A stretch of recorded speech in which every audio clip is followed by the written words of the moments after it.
La règle numéro 1, mettez Dieu en premier. Mettez Dieu en premier dans tout ce que vous faites.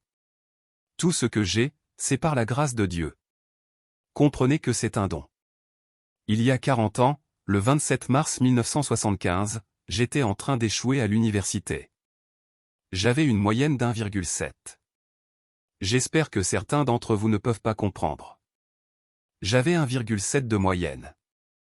J'étais assis dans le salon de beauté de ma mère. Je suis assis dans le salon de beauté de ma mère et je regarde dans le miroir, et je vois derrière moi cette femme sous le sèche-cheveux. Et chaque fois qu'elle levait les yeux. Chaque fois que je levais les yeux. Elle me regardait. Juste en train de me regarder dans les yeux. Je ne sais pas qui elle était et j'ai dit, vous savez, elle a dit à quelqu'un de me donner un stylo, donnez-moi un crayon. J'ai une prophétie. Le 27 mars 1975, elle a dit, garçon, tu vas parcourir le monde et parler à des millions de personnes. Maintenant, gardez à l'esprit que j'ai échoué à l'université. Je pensais à m'engager dans l'armée. Je ne savais pas ce que j'allais faire. Elle me dit que je vais parcourir le monde et parler à des millions de personnes.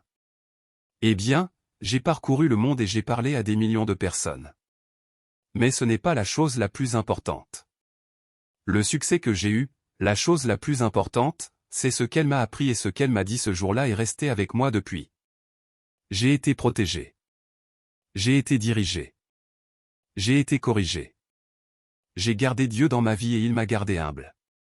Je ne suis pas toujours resté avec lui, mais lui est toujours resté avec moi. Alors restez avec lui dans tout ce que vous faites. Si vous pensez vouloir faire ce que vous pensez que j'ai fait, alors faites ce que j'ai fait et restez avec Dieu. Deuxièmement, échouez grand. C'est vrai, échouez grand. Aujourd'hui est le début du reste de votre vie, et cela peut être très effrayant. C'est un nouveau monde là-bas. C'est un monde méchant là-bas. Et on ne vit qu'une fois. Alors faites ce qui vous passionne, prenez des risques professionnellement. N'ayez pas peur d'échouer. Il y a un vieux test de QI avec 9 points. Et vous deviez dessiner 5 lignes avec un crayon à l'intérieur de ces 9 points sans lever le crayon. La seule façon de le faire était de sortir du cadre. Alors n'ayez pas peur de sortir du cadre, n'ayez pas peur de penser en dehors du cadre, n'ayez pas peur d'échouer grand, de rêver grand. Mais souvenez-vous que les rêves sans objectif ne sont que des rêves, et ils alimentent finalement la déception. Alors ayez des rêves, mais ayez des objectifs de vie, des objectifs annuels, des objectifs mensuels, des objectifs quotidiens. J'essaie de me fixer un objectif chaque jour.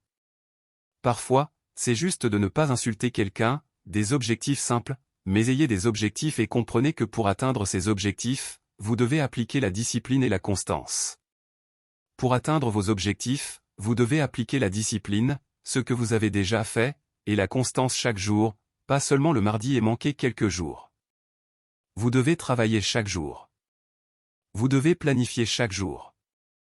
Vous avez entendu dire que nous ne planifions pas pour échouer, nous échouons par manque de planification. Le travail acharné fonctionne. Travailler vraiment dur, c'est ce que font les personnes réussies.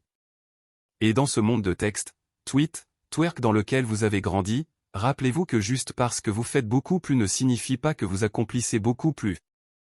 N'oubliez pas que juste parce que vous faites beaucoup plus ne signifie pas que vous accomplissez beaucoup plus. Ne confondez pas le mouvement avec le progrès. Ma mère m'a dit que vous pouvez courir en place tout le temps et ne jamais aller nulle part. Alors continuez à vous efforcer, continuez à avoir des objectifs, continuez à progresser. Troisièmement, vous ne verrez jamais une remorque derrière un corbillard. Je le dirai encore. Vous ne verrez jamais une remorque derrière un corbillard. Peu importe l'argent que vous gagnez, vous ne pouvez pas l'emporter avec vous. Et ce n'est pas combien vous avez, c'est ce que vous faites avec ce que vous avez. Nous avons tous des talents différents. Certains d'entre vous seront médecins, certains avocats, certains scientifiques, certains éducateurs, certains infirmiers, certains enseignants. Ouais, d'accord, certains prédicateurs. La chose la plus égoïste que vous puissiez faire dans ce monde est d'aider quelqu'un d'autre. Pourquoi est-ce égoïste? Parce que la gratification, le bien qui vient à vous, le bon sentiment que j'ai en aidant les autres, rien n'est meilleur que ça. Pas de bijoux, pas de grande maison, pas de voiture, mais c'est la joie. C'est là que se trouve la joie, en aidant les autres. C'est là que se trouve le succès. Enfin, je prie pour que vous mettiez vos pantoufles bien sous le lit ce soir afin que lorsque vous vous réveillez le matin, vous deviez vous mettre à genoux pour les atteindre. Et pendant que vous êtes là, dites merci pour la grâce, merci pour la miséricorde. Merci pour la compréhension, merci pour la sagesse. Merci pour les parents, merci pour l'amour. Merci pour la gentillesse, merci pour l'humilité. Merci pour la paix. Merci pour la prospérité. Dites merci d'avance pour ce qui est déjà à vous. C'est ainsi que je vis ma vie, c'est là où je suis, l'une des raisons pour lesquelles je suis là aujourd'hui. Dites merci d'avance pour ce qui est déjà à vous. Le véritable désir dans le cœur pour quelque chose de bon est la preuve de Dieu pour vous envoyer à l'avance pour indiquer que c'est déjà à vous. Je le dirai encore. Le véritable désir dans le cœur, cette démangeaison que vous avez. Quoi que vous vouliez faire, cette chose que vous voulez faire pour aider les autres, pour grandir et gagner de l'argent. Ce désir, cette démangeaison, c'est la preuve de Dieu pour vous, envoyée d'avance pour indiquer que c'est à vous déjà. Et tout ce que vous voulez de bon, vous pouvez l'avoir. Alors revendiquez-le, travaillez dur pour l'obtenir. Lorsque vous l'obtenez, tendez la main, tirez quelqu'un d'autre vers le haut. Chacun enseigne. Ne visez pas seulement à gagner sa vie, visez à faire une différence.